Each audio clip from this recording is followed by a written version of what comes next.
Kemaslahatan umat dipikir. Bagaimana jika semua rakyat Indonesia tidak mau beli Aqua semisal, lalu pabrik Aqua tutup di Indonesia? Padahal karyawan yang ada di pabrik Aqua 99% orang Islam semua. Coba terjadi kontroversi, terjadi permusuhan global. Caranya nggak seperti itu, kan? Dengerin ini, silakan Anda berfatwa. Cara pandangnya itu jangan satu titik, pandangnya itu orang banyak.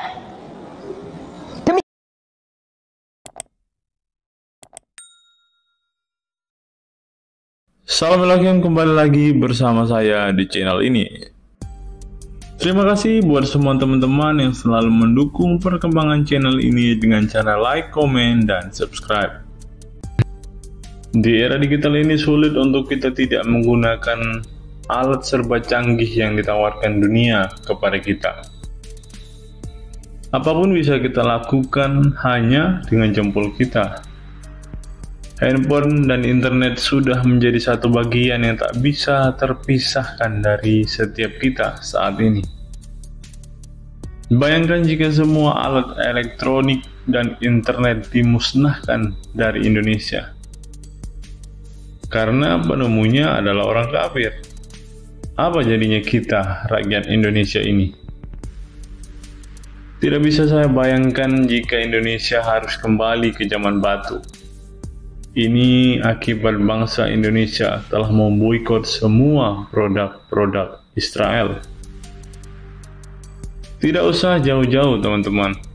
Ustadz kondang yang satu ini pun menggunakan produk-produk orang kafir. Pengikutnya di YouTube sangat fantastis. Mungkinkah ia bisa untuk tidak menggunakan produk orang kafir dalam ia melakukan tugasnya sebagai pendakwah? Sedang dalam berdakwah ia tentu membutuhkan mikrofon. Yang kedua, dia juga membutuhkan internet untuk mempersiapkan bahan khotbahnya. Boikot telah membutakan mata rakyat kita. Karena dampaknya memang tidak kelihatan saat ini, tapi hal ini mempunyai dampak yang sangat besar. Ada banyak orang yang akan kehilangan pekerjaannya. Sebagai contoh seperti yang diungkapkan berita yang akan kita bukakan hari ini. Ini dia berita selengkapnya. 25.000 pekerja Indonesia terancam PHK akibat aksi boikot Israel.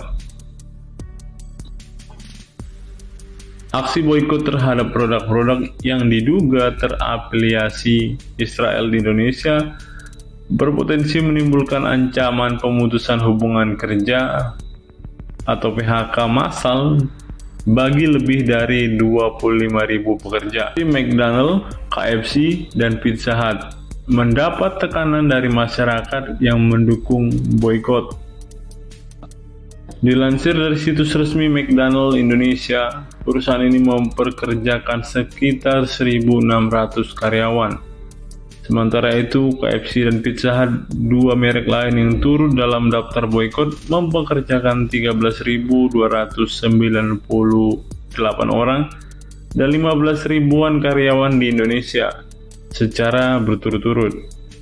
Data dari Badan Pusat Statistik BPS menunjukkan bahwa sejumlah merek lain yang diduga terafiliasi dengan Israel memperkerjakan lebih dari 500.000 pekerja asal Indonesia.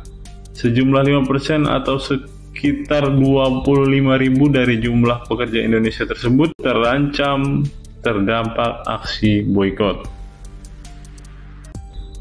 Menteri Ketenagakerjaan Ida Fauziah mengungkapkan langkah-langkah antisipatif yang diambil pemerintah untuk menghadapi gelombang PHK massal.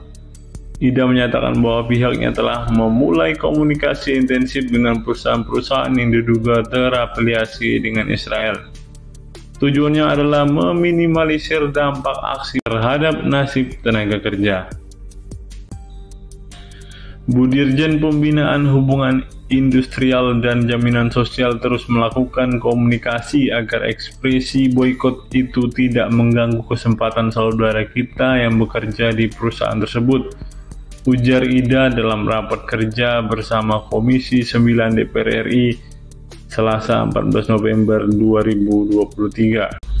Meskipun memahami tujuan aksi boikot sebagai bentuk kepedulian terhadap warga Palestina, Ida juga menegaskan perlunya menjaga keseimbangan agar aksi boikot tidak merugikan nasib pekerja di perusahaan yang disebut terafiliasi dengan Israel. Anggota Komisi 9 DPR RI Nurnat Lifa sebelumnya telah meminta Kementerian Ketenagakerjaan untuk mengantisipasi dampak boikot produk Israel terhadap nasib tenaga kerja di dalam negeri, terutama pada produk-produk yang banyak dikonsumsi sehari-hari masyarakat Indonesia.